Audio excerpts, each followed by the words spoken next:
All right, let's talk about spontaneous bacterial peritonitis, or SBP. Now, this isn't just another acronym to memorize for your boards. This is a life or death situation you will encounter in any patient with advanced liver disease. Getting this right and getting it right fast is one of those things that truly makes a difference. So, let's dive in. So picture this. You're on call, it's late, and you get a page. A 58-year-old man, known cirrhosis, has a belly full of fluid, ascites. His family brought him in because he's just off, more confused, not making sense.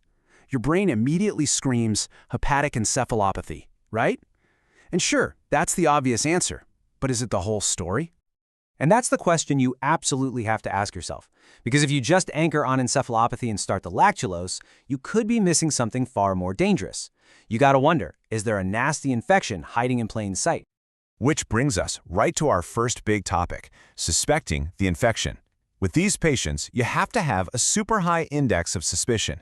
I mean, any little change, any downward trend in their clinical status, your first thought has to be, could an infection be driving this? Now here's the tricky part. You can't just wait for the textbook signs like a fever or a tender belly. In cirrhosis, the immune system is, well, it's not working so well. So often the only clues you'll get are that worsening confusion or a sudden hit to the kidneys, an AKI.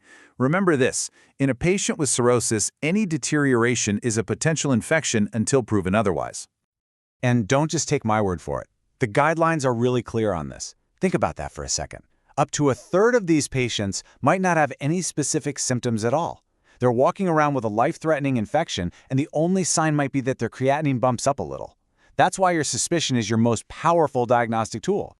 So when you have that suspicion, which, let's be honest, should be pretty often in this patient population, there's one test you have to do. It's not optional, it's not a maybe, it's an absolute must.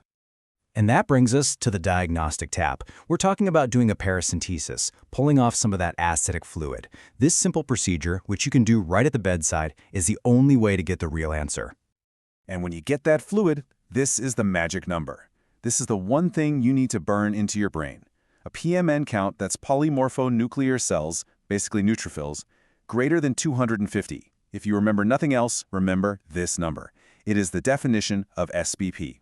So here's the formal definition. It's an infection in the ascitic fluid diagnosed by that PMN count of over 250. And the key word here is spontaneous. This isn't from a burst appendix or a hole in the bowel. It's thought to happen when gut bacteria sneak their way across the bowel wall and into the fluid. Okay, let's quickly run through the rest of the fluid analysis. The PMN count, as we said, confirms the diagnosis. But you also need a culture to figure out exactly which bug you're fighting. And here's a pro tip. Put the fluid into blood culture bottles right there at the bedside. You'll get a way better yield. You'll also see that the protein is usually low. That's a big risk factor. And the SAG, that just confirms the ascites is from portal hypertension, which we'd expect. All right, the lab calls you back. The PMN count is 400. You've got your diagnosis. Now, the clock is ticking. We've got to move, and there are two non-negotiable interventions that are proven to save lives. And here they are. It's a 1-2 punch. First, you start broad-spectrum IV antibiotics right away. Don't wait, don't pass go, just start them. And second, you give IV albumin. Both of these are absolutely critical. So which antibiotic do you choose? Well, it depends. Did the patient walk in off the street with this? That's community acquired. We're worried about the usual suspects from the gut. Or have they been in a hospital or nursing home recently? That's nosocomial. Now we have to worry about tougher, multi-drug resistant bugs. And here's a handy cheat sheet. For your standard community-acquired SBP, something like ceftriaxone is your go-to. If it's healthcare associated, you need to step it up to something with broader coverage, like piperacillin tazobactam.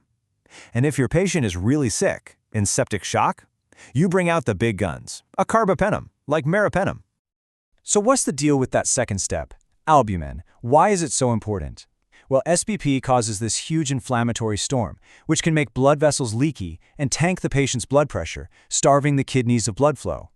Giving albumin is like a volume boost. It helps pull fluid back into the blood vessels, protects the kidneys from that acute injury, and has been shown to actually reduce mortality. It's a game changer. Okay, you've done it. You started the right antibiotics. You gave the albumin. Your patient is getting better. Huge win. But we are not done. Our job now is to make sure this never, ever happens again. And here's why this is so critical. Look at this number. Without preventative antibiotics, the risk of having another SBP episode within 1 year is almost 70%. That's staggering.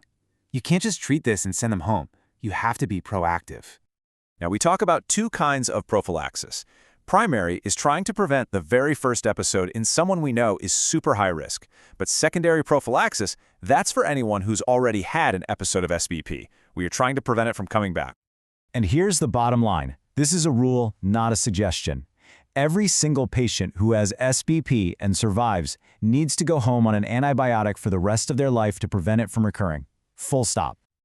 Okay, let's zoom out for a second and talk about the bigger picture. Because SBP isn't just an infection you treat. It's a major event in the life of someone with cirrhosis. It's a turning point.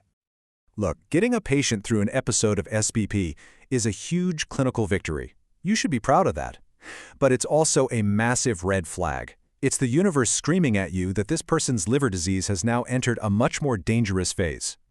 And this quote really says it all. You can treat the infection, you can prevent the next one with antibiotics, but you haven't fixed the underlying problem, which is a failing liver. SCP is a sign that the patient's liver is on its last legs. The ultimate treatment for SCP, really, is a liver transplant. So I'll leave you with this final thought. You've nailed the diagnosis, you've started the life-saving treatments, you've even planned for lifelong prophylaxis. What is the one last crucial step you can't forget? The answer, of course, is referring that patient for a liver transplant evaluation. That is how you truly change their long-term outcome. Thanks for tuning in.